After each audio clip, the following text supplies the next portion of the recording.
Hello. Hello. Happy Friday. Happy Friday, everyone. Welcome in. Welcome in. Thank you for being here. Happy Friday. Woo! Friday Night Lights. Welcome. My name is Christelle. I am a life coach. I am a human design reader. I'm an occupational therapist with over 11 years of experience at this point. And I am the host of the Love and Meaning podcast. And this is Friday Night Live Dive. On Friday Night Live Dive, we dive deep into the topics of the Love and Meaning podcast. We bring it to life. We focus on embodiment. We make personal development real. And on the Love and Meaning podcast, and really everything that I care about and that I'm passionate about is really about nurturing the evolved self and doing that through radical self-responsibility, radical personal responsibility, through compassion and through self-discovery. And so I'm really excited to be here. We meet every Friday. We dive deep into the topics of the podcast and really, really bring it to life. Thank you for hanging out with me, for showing up. How this works is you come in, you say hello, and you let us know what it is that you're celebrating this week. I love to start with a celebration before we get into the meat and potatoes, before we get down to the nitty gritty. Let me just organize my camera a little bit. What are you celebrating this week? I am celebrating making it. I was a champ this week. I was alone at my job, so I work in inpatient psychiatry as an occupational therapist, and sometimes it gets a bit wild.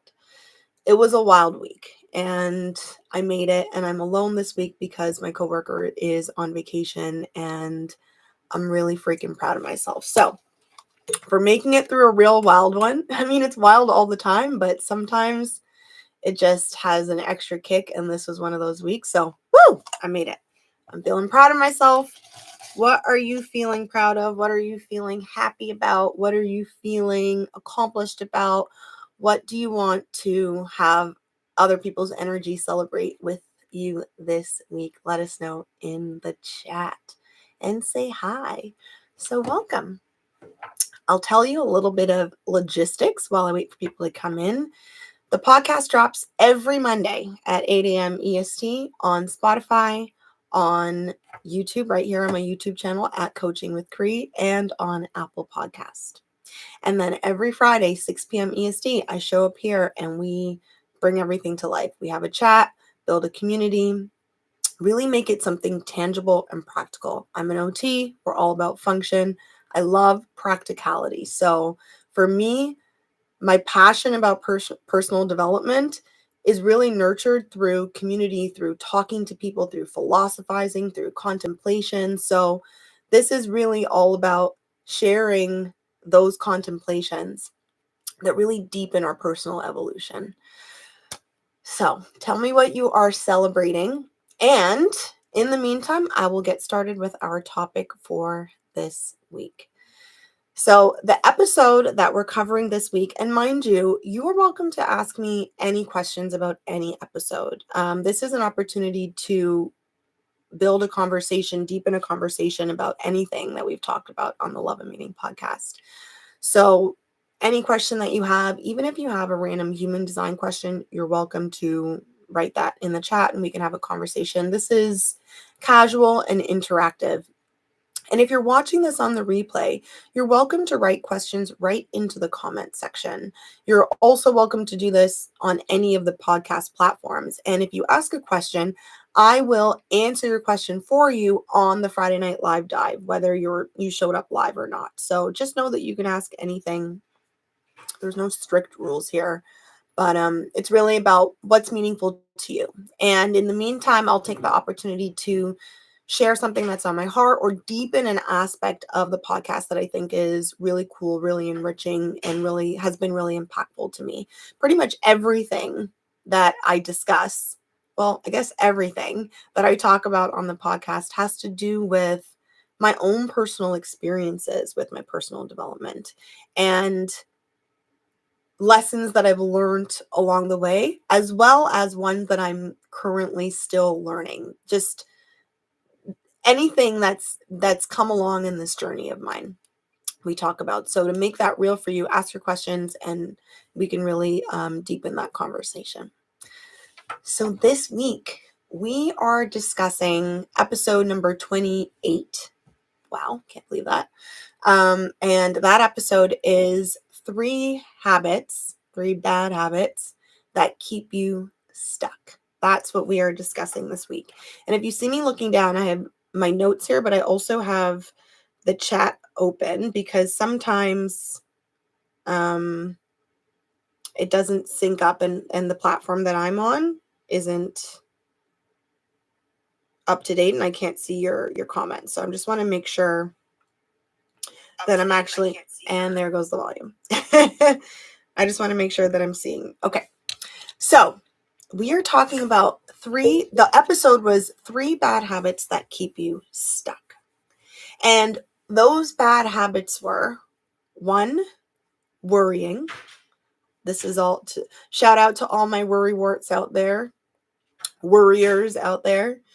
The second is berating yourself, self-berating, or like really negative self-talk, really letting yourself have it when you make a mistake, when you do something wrong, like just going in on yourself, mentally, sometimes out loud, but just that really tough love with yourself. That's number 2. And number 3 is needing to know. And when I say needing to know, I mean really needing to understand why something happened before you're able to move past it, move on, move through. So those are the 3 bad habits, and they're like really common things that we fall into. You see it all the time, worrying, really negative self-talk, and really being focused on the why. Why did this happen? Why did that happen? Why did this happen to me? These are all things that happen pretty naturally and innocuously in our society. It's like very much passed on and conditioned. We've been taught that by example.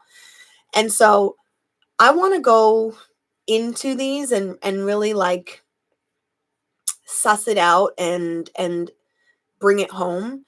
And I might have to do this one in a multiple parter. I don't know, maybe a 2-part, maybe a 3-part, but today I want to focus on worrying. I really want to dive deep into worrying because 1, I think it's the most common, and I really want us to have a really rich, deep conversation about that. If we have time, then we'll start to move into the next one, but I want to start with worrying. And again, as you come in, say hi and let me know what it is that you're celebrating this week. I am celebrating being an absolute champion and accomplishing a really tough week on my own at work. And it's been a bit wild. When you let us know what you're celebrating, I will share the Friday night live dive lights to help you celebrate. So worrying, this bad habit that keeps us stuck. Oh, so I don't know about you guys, but I grew up with a master worrier. My mom usually hops onto Friday Night Live Dive, so if she's here, I'm sure she will confirm it. All love to you, Mom. Not calling you out, just sharing from our own brilliant experiences, learning from our own mistakes. And I got to say that got passed on to me pretty strong. And it's something that I've put a lot of intention into working on, and I'm continuing to work on. It's not like I've totally been able to shake it, but it's drastically improved. And so I grew up in an environment where worrying was almost like a love language. And I'm sure a lot of you can relate. And what I want to talk about today is let's start with just calling it out and identifying that worrying is a pretty primitive form of demonstrating care to other people. But that is kind of how it's often presented to us at an early stage, and then we just carry it on through life, using worry as a way of demonstrating that we care about someone. So when I say this, I don't mean that you're not going to feel concern for people that you care about. Of course you are. That would make no sense. I mean, I feel concerned about people that I don't even know. So being concerned about someone or having concern or having compassion for people, this is not what I mean.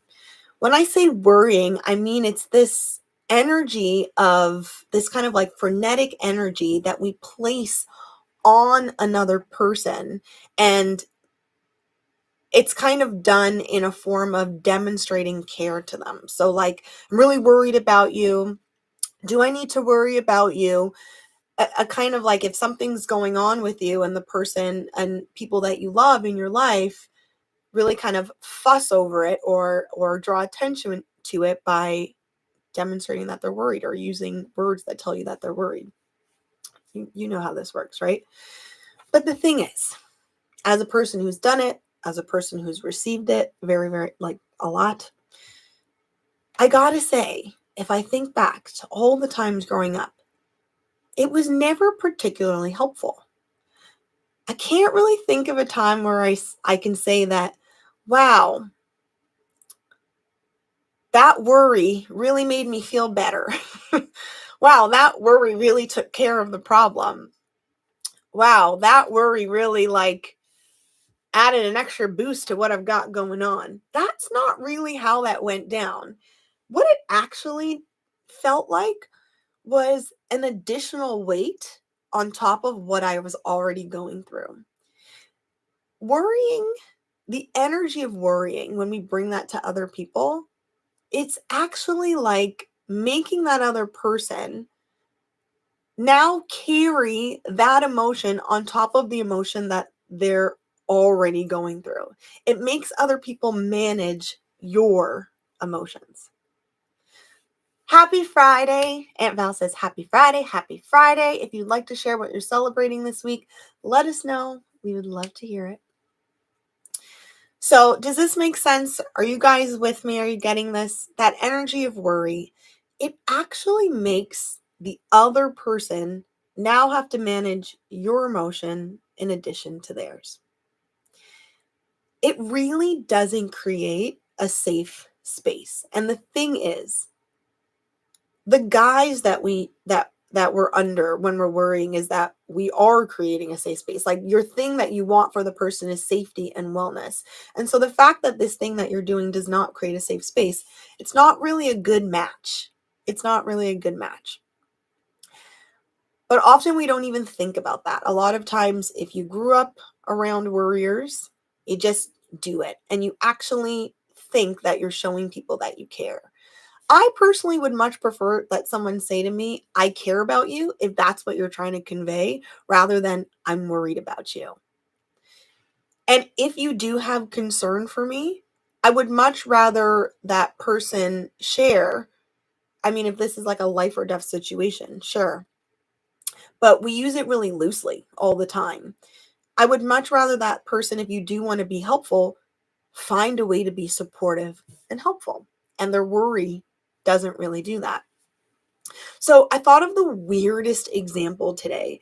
It just kind of popped up because at work, so I work in an inpatient psychiatry unit, all right? And when a new patient comes in, we interview the patient in a group.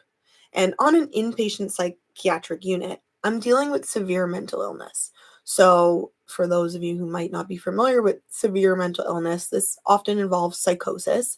And psychosis is a state where people have a hard time differentiating reality from non-reality. A lot of the common symptoms are delusions, hearing voices, seeing things, so visual delusions, auditory hallucinations, visual hallucinations. You'll see things and hear things that, that are actually coming from their mind. And so when residents, so new doctors are being trained, they're the ones to interview the patient. And one of the questions that we have to always ask, because we need to know, we're trying to figure out what people's symptoms are. And the only way that we can really know what someone's symptoms are is by asking them, in addition to what we're seeing. So we have to ask patients if they are hearing auditory hallucinations, if they are seeing visual hallucinations, that kind of stuff. And one of the common things that happens is a new resident is nervous. You know what? I shouldn't even say a new resident. I see some seasoned psychiatrists, some seasoned practitioners, you do this all the time too. They'll get to the part of the interview where it's time to ask about these kind of more severe symptoms. And they'll say this, oh, this is something that we just ask everyone. Are you seeing things that other people can't see? Are you hearing things that other people can't see? We just have to ask everyone that.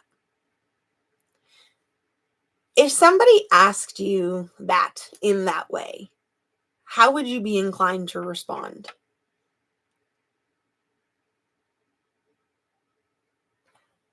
I know how I feel just standing there listening to it. What they said is, are you hearing things that other people can't hear? Are you seeing things that other people can't see? But what I'm actually hearing from you is, I'm uncomfortable. You don't actually need to answer this question accurately. I just need to get it out. So just say no so we can move on. It doesn't actually make a person feel like, if you're saying this is just something that, we have to ask everyone, you're brushing it off as if like it's just something that we need to get through. So what happens when someone is experiencing auditory hallucinations, when they are experiencing visual hallucinations? Do you think that they're going to want to respond yes to that question when it's posed like that? No, and they don't.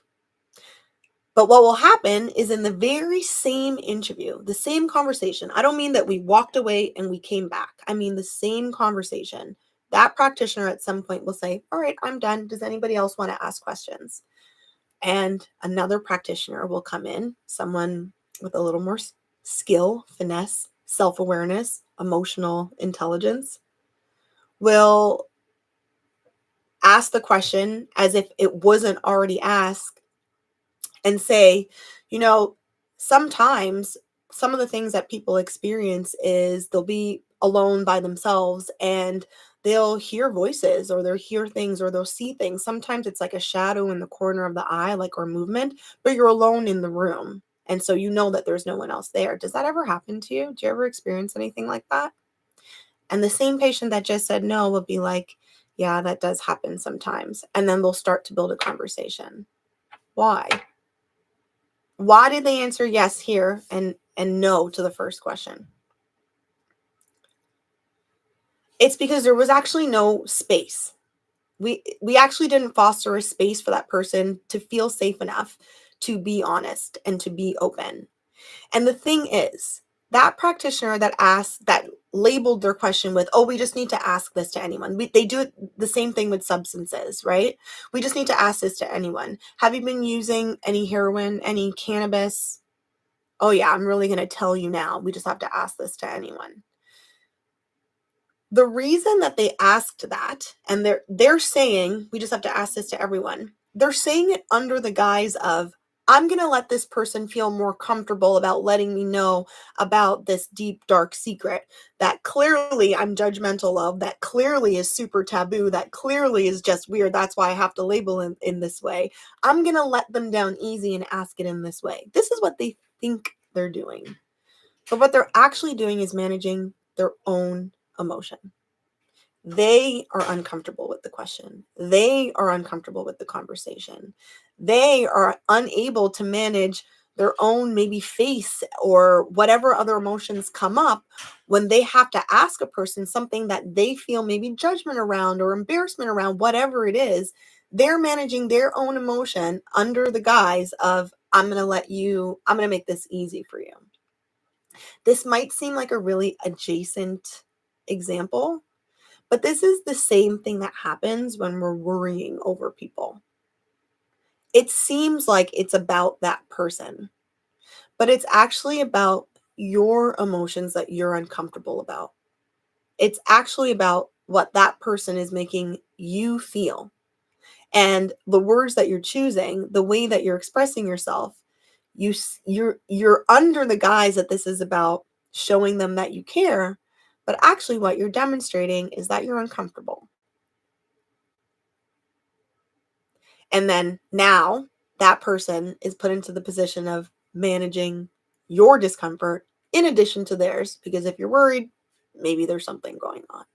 So I just wanted to start there to just at the core of it, like build a context of identifying how I have never experienced in my life where worrying over someone and really putting that energy on someone has been really, really helpful.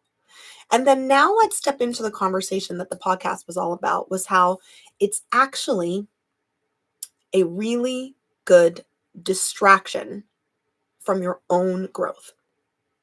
So that's just a baseline beginning of understanding that it doesn't feel good. If we want to just drop this as a collective, I think it would be super beneficial, because there are so many better, more sophisticated ways of demonstrating our care towards someone. I don't mean that we don't feel worry, but there are so many other emotions that we feel and we don't place them on people openly. For some reason, this is one that we feel and we place it on people openly. And so to bring that kind of awareness to it. Now, hi, mom. Mom is here. So now let's get into how your worrying is actually self-sabotage. How is it actually blocking you and keeping you stuck? Number one, the state of worry. Worry shuts down any masterful problem solving that you might have been able to partake in. Why? Because it puts you into a state of fight or flight. From a scientific basis, we all know when you're in fight or flight, so fight or flight, meaning like you're ready to fight, you're ready to run, all of your energy, all of your blood even goes to your limbs and away from your brain. And that's so that you can be fast, speedy, and get the F out of there or defend yourself to the death. It is not, there's a reason that there's a saying, when emotions are high, intelligence is low. When you're in a worry state, you are not in a state of coming up with the most brilliant ideas you've ever thought of. You're not in a state of nailing whatever the problem is in front of you or the tricky challenge that is in front of you. That's not what your worrying is putting you into. It's putting you into a state of get me the F out of here. But so often we put ourselves into that state thinking we're problem solving. I'm going to worry and fret over this thing, and I'm going to deal with it. You're not dealing with it. What you're doing is you're actually avoiding the true emotion underneath there that you don't want to feel. Whenever we're worrying like that, there is something else that we feel that we don't want to confront, and worry is a much more palatable experience. So there's a reason that in almost every episode and almost every Friday Night Live dive, I end up coming back to the topic of mastering our emotions, being able to stretch ourselves in our emotional intelligence, our emotional mastery, our capacity to hold ourselves in a full range of human experience and emotion, so that we can stand in our wisdom and our brilliance no matter what comes to us. Everything really comes down to this. The being the best of ourselves and achieving what it is that we want to achieve, it all really comes down to that. And worrying is a really common thing that we find ourselves doing, and it is a master sneaky deflector from what it is that you actually are feeling that you're not willing to deal with. So my coach actually just says to us, worry is a distraction. So what's really going on?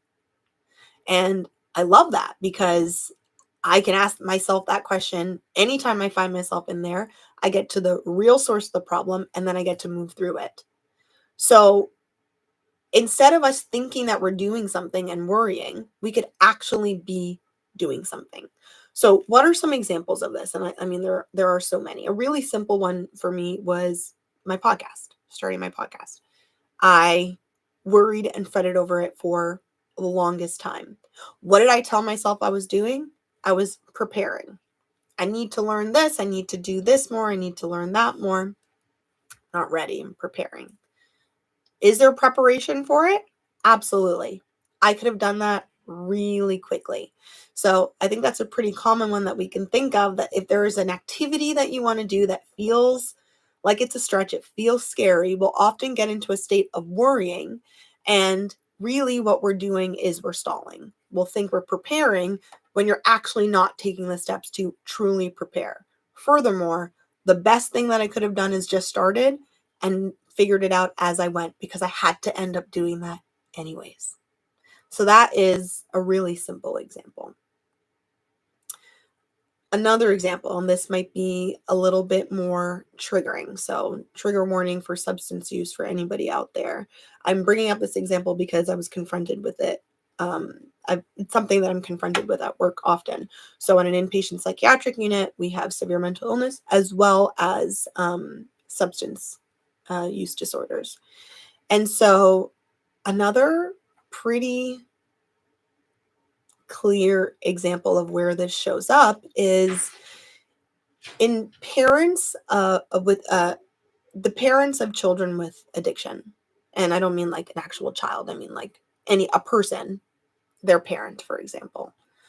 The way that they worry over the child and their response to them and the energy that they put onto them. And the thing is, of course you're going to worry about your child's safety. They're putting themselves in harm. Like it is, often a self-harming behavior. Of course you're going to worry. Of course you're going to be concerned. Of course you're going to be terrified.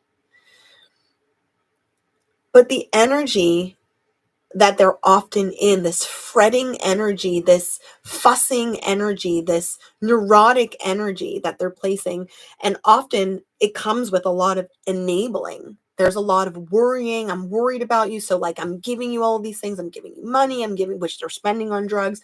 I'm giving you there's a lot of enabling and worrying energy that we see these parents fall into. And it's under the guise of being very concerned. I am not denying that they're super concerned about their child. They are. But they're also distracting themselves from a much deeper emotion, from much deeper emotions and feelings that are also going on underneath the surface. It's much easier to fret and worry and enable. And some of those emotions could be anger that this is what their child is going through, or that the choices that their child is making. Disappointment. Parents feel disappointed in their children, right? And sometimes they express it. And other times when it's something as sensitive as this, they're not expressing it. It's just part of something that you feel. It doesn't need to be necessarily expressed to the child, but it's an emotion that they're feeling. Severe disappointment, anger, right? Fear, all of these really, a lot of fear. And the big bad, guilt, shame. These are uncomfortable emotions. And it is a lot easier to fret and worry than to actually sit with the uncomfortable feelings of shame, guilt, fear, all of that. Disappointment, anger. So the real healthy way for ourselves to manage is to actually process those emotions, the true core emotions that they're experiencing. But the thing is, if you're going to process your guilt, then you have to look at really uncomfortable things such as, did I play a role in this? What have I done to contribute to this? And this isn't blaming. This is just life. There's no way that you're going to be able to get around that if you're really digging deep. Not, this is my fault. More as, I'm looking at myself and I'm looking at the situation realistically. If I'm going into my emotion of guilt, I'm going to be bumping up against, what role did I play? And they don't want to do that. That is so uncomfortable. That is far more uncomfortable than fretting and crying and, running around and being in that kind of frenetic energy. It's far more uncomfortable doing that.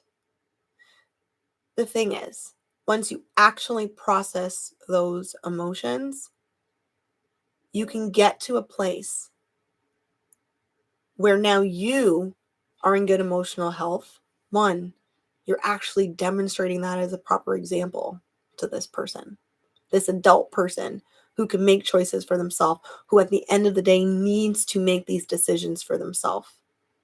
And oftentimes they're doing a lot of like, it's your fault. There's a lot of blaming and stuff like that. When you are standing as an example of, yeah, I also had, a rough upbringing, and I'm not saying me, I'm saying as an example for this person. They might be saying, I had a rough upbringing, I made mistakes, there are things that I should have done better, that I could have done better, and now I'm taking responsibility, and this is how I'm managing it. And you actually demonstrate doing that inner work, doing that emotional work. What a powerful example that could be. An actual example of what this person could do, what that child could do. Whether they do it or not is their choice, but you're actually demonstrating what healthy managing would be like. That's number one. Number two, when you're in a solid emotional state, an authentic state, a state where you're taking radical self-responsibility and you're not sugarcoating anything, you can meet someone right where they are and actually hold the space to maybe even listen to them say awful things to you and not make it about you, and just sit there and listen. And possibly because of the healthy emotional state that you're in, they could say something really impactful.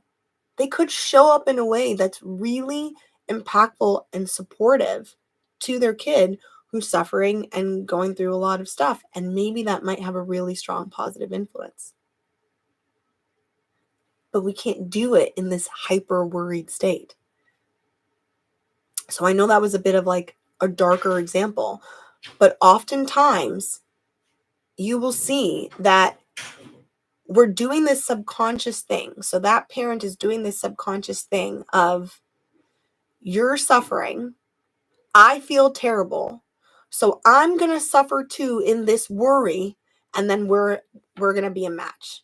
Instead of me processing my emotions, which oftentimes it actually doesn't take that long to process emotions. So let's say I process my emotions and soon I'm actually feeling at a, euthymic state, and you're still out there self-harming. What am I supposed to do? Just live my life? I'm supposed to just live my life well while you're suffering? I guess we'll have to suffer both. I'll help you by also suffering. And we all know that that never works. But oftentimes, this is the energy that we're adopting when we get into these worry states where we're distracting ourselves, where we're lying to ourselves and pretending that we're actually doing something functional, something practical, something that is productive. And it's really just a dumping and an expressing of unprocessed emotion and energy. Is this making sense to everyone?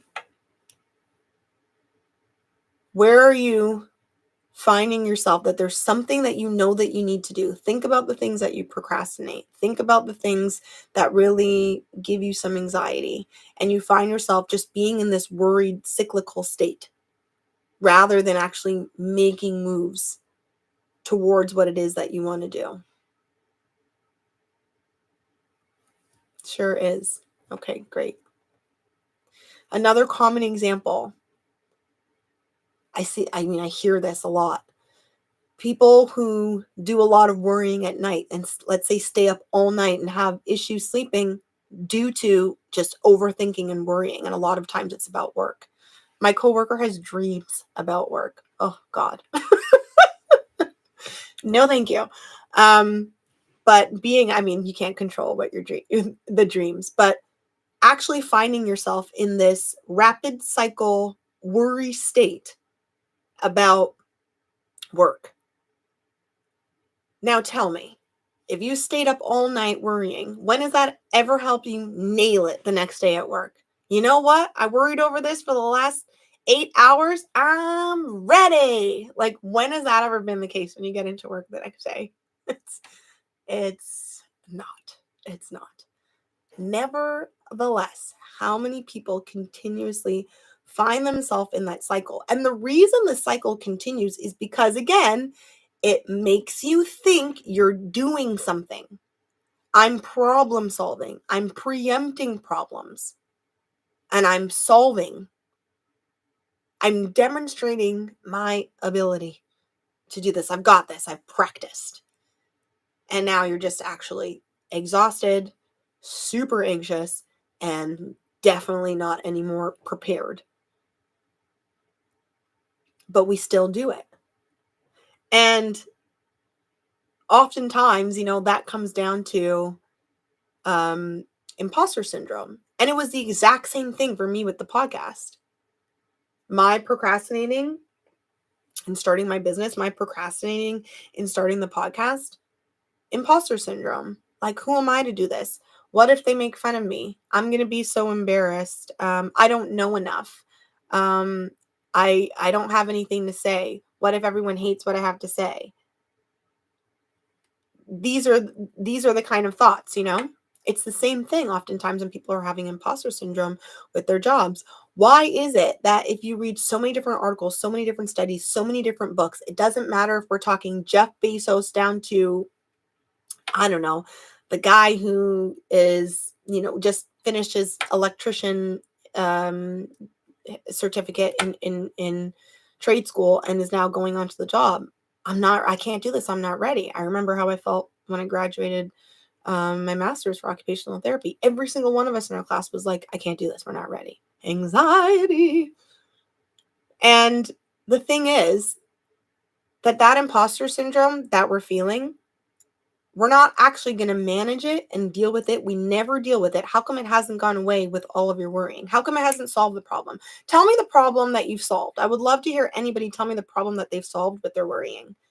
Yet still we continue it and perpetuate it, and sometimes for years. There are people that have patterns for years of doing this to themselves. So maybe we should actually let's talk about imposter syndrome for a second, since it's something that everybody encounters. Really, anybody that I know that cares about what it is that they're doing has encountered imposter syndrome. So how do we actually deal with imposter syndrome? How do we actually manage it? What I've learned and what I've done with myself is the imposter syndrome came from my focus on the areas that were my perceived weaknesses rather than my strengths. Why do we always do this? If you think about it, we will think of our strengths, our weaknesses, all the things that we're not that great at. So I'm just starting out on podcasting, and I'm thinking of all the things that I don't know, that I don't do, that I'm not expert in, obviously, because I don't have that much experience in. And then I'll think of the person who is like the greatest podcaster of all time, who's been doing this for 15 years. I'll compare myself to them and I'm like, I suck. That's not really an equal comparison. That doesn't make sense. So if it's something about work, we think about the things that we don't know. We think about the person who's absolutely fantastic and experienced in that thing, and it's like, I suck. Well, not quite. There's a learning curve to things. So the focus that you have, that comparison isn't quite sound. And the focus that you have on your perceived weaknesses is completely obliterating all of your strengths.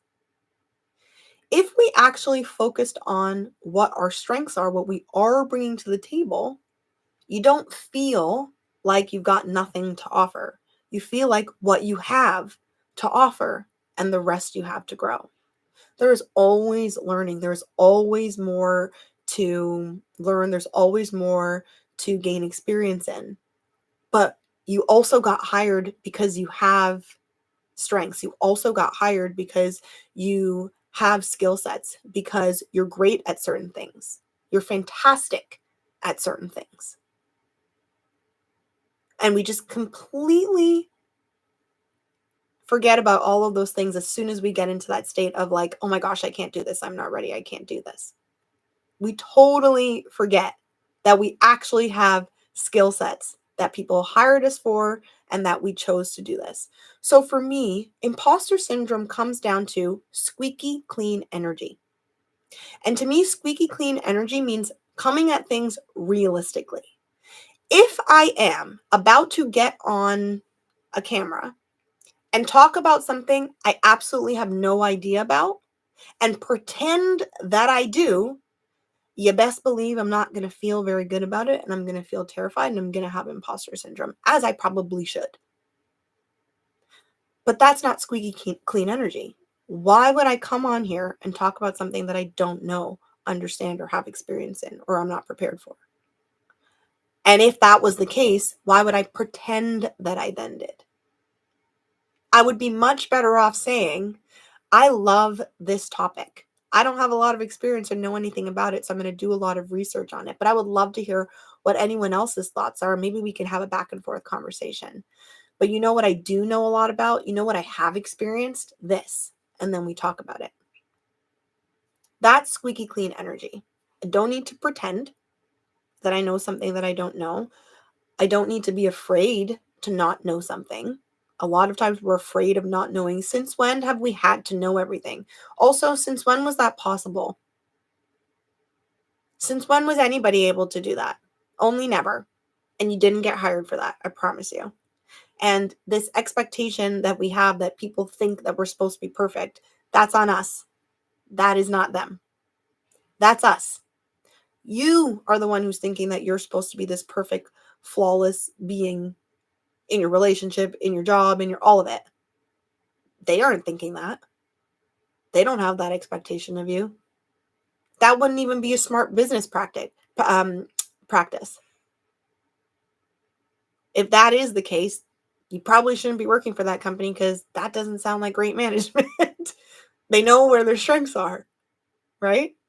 You weren't hired because you're supposed to know everything and be perfect at everything. You weren't even hired for the thing that you were hired to be perfect in. You were hired to get really, really good at it most of the time. This is why they train people, right? So squeaky clean energy also involves putting your best foot forward.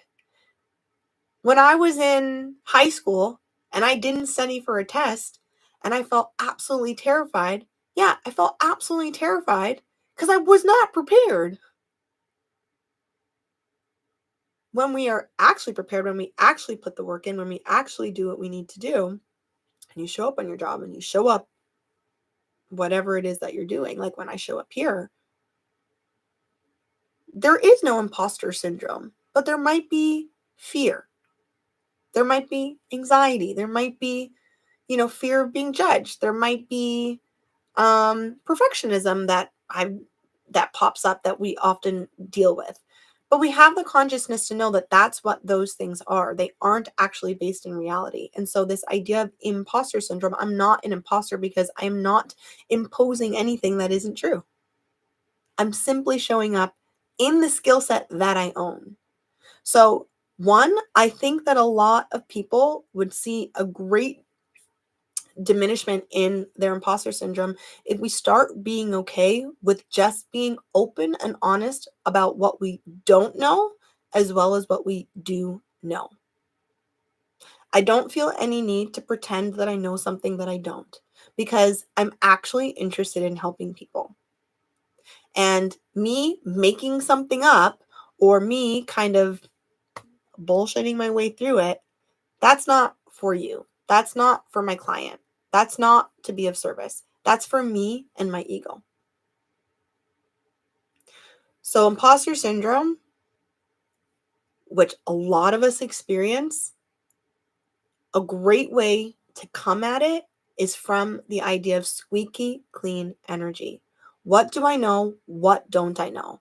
Where am I pretending to know something or thinking that I need to and I don't? What do I know? What am I great at? Let me lead with what I'm great at. If there is something for me to learn, I will do the due diligence. I will take the time. I will be responsible. I will use self-leadership and I will learn it. In my coaching experiences with coaches, I have not respected something more. Like the thing that I've respected the most is when someone a coach says, oh, wow, I've never encountered that before, but I will get back to you. I'm going to figure it out. I'm going to find out. I'm going to let you, I'm going to do some research and I'll get back to you on that, but I'm not sure right now. I love that. Let me think about that a little bit. Ooh, that's interesting. I never considered that. Let me think about that. Rather than just waffling their way through something.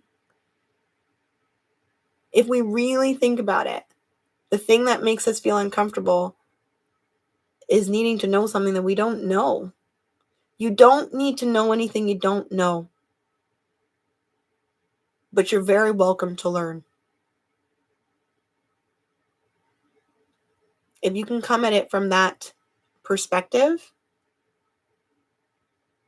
I found, at least for myself, the imposter syndrome,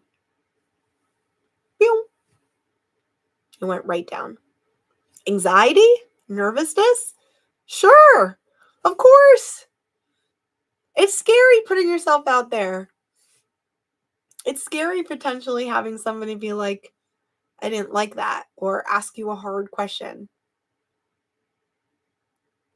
In psychiatry, it is a really interesting area of the medical field because it is, I want to almost say, just as much, it's like 50-50 art as it is science. There is no other area of medicine where diagnoses fluctuate so much. As we get more information, that person's diagnosis might change. Other areas of the medical field don't work like that.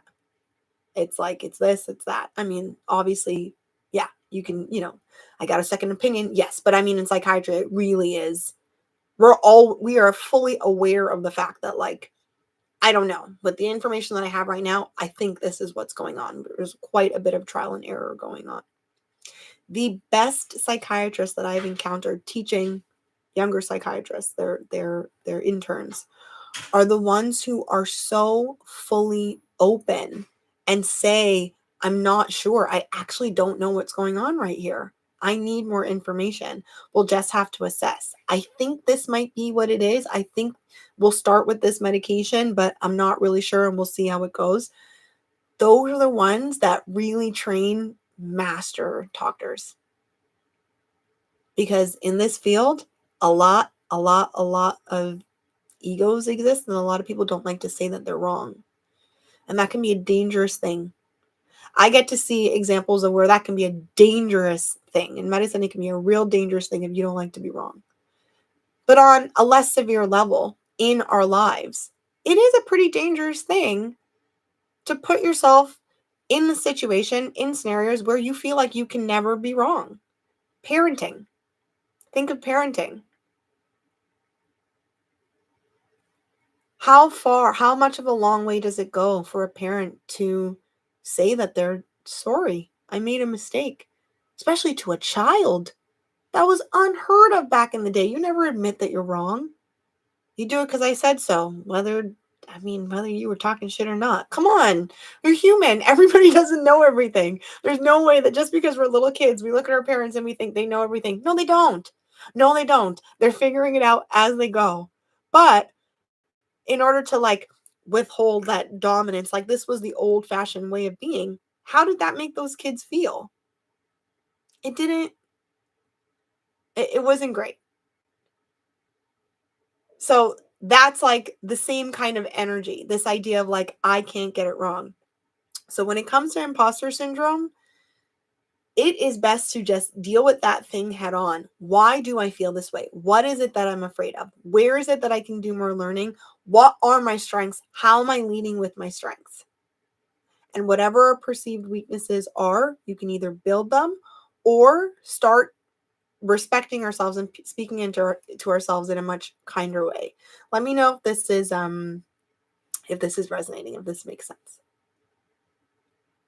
And if anybody has their own examples, or if anything came up for you as you're hearing me describe this.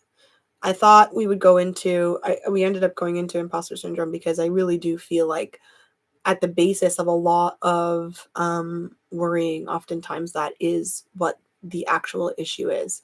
And so in that worrying, we are avoiding We're avoiding actually dealing head on with the imposter syndrome or with whatever the uncomfortable emotion is. Whatever the uncomfortable emotion is.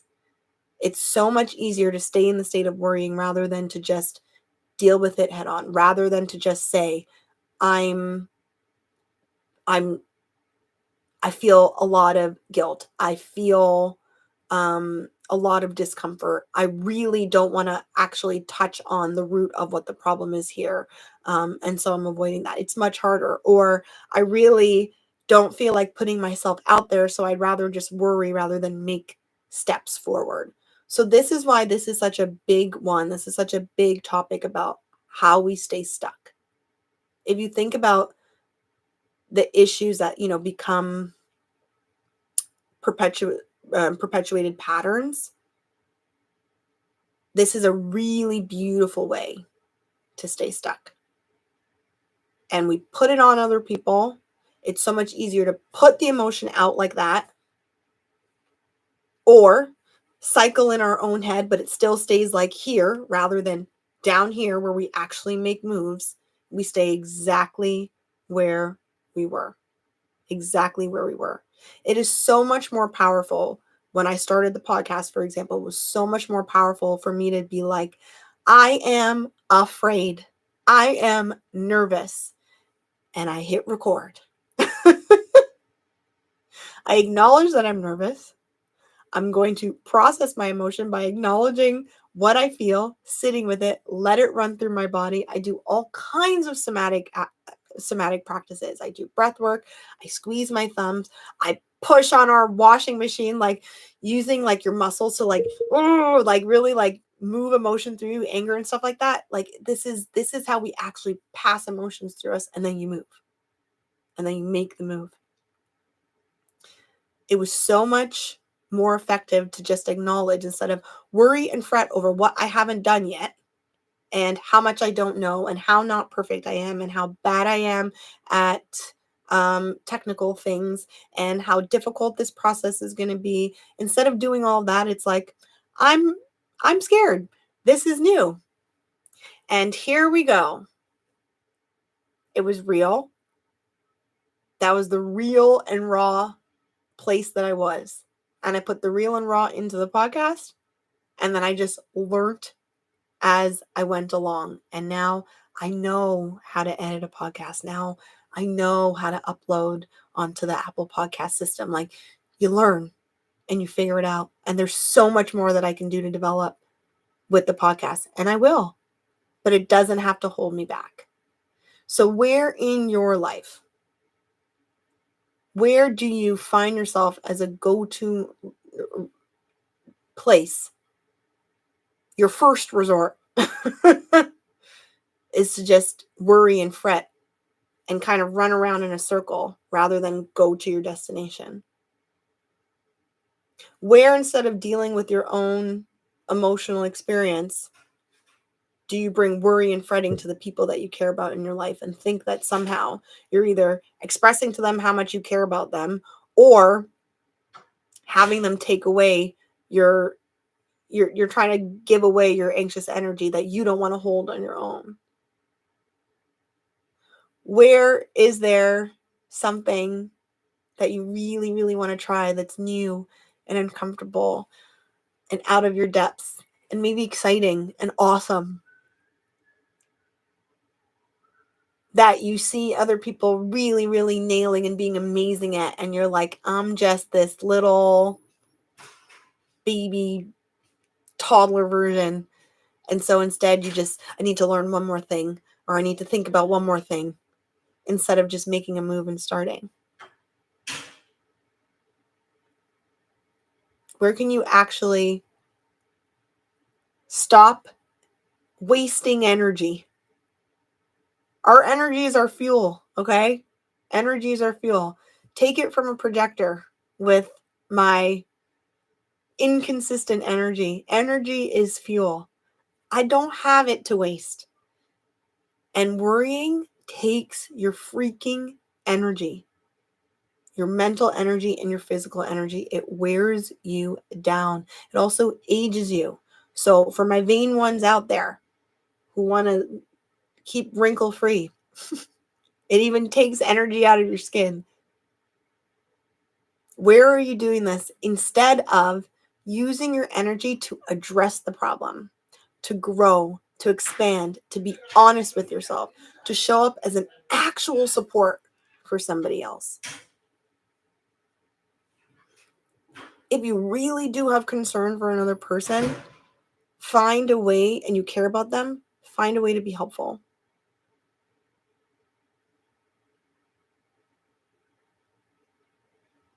If you really think about it and you realize they're fine, do something else with that energy. What is it that you're avoiding there? No more stalling. So this part 1 of this topic, and let me know your thoughts. I'd love to hear what you guys are thinking or what's coming up for you. This part 1 of where we keep ourselves stuck. My homework for you is to catch yourself next time you find yourself in a worry cycle, or next time that you are trying to express your care for someone in that way.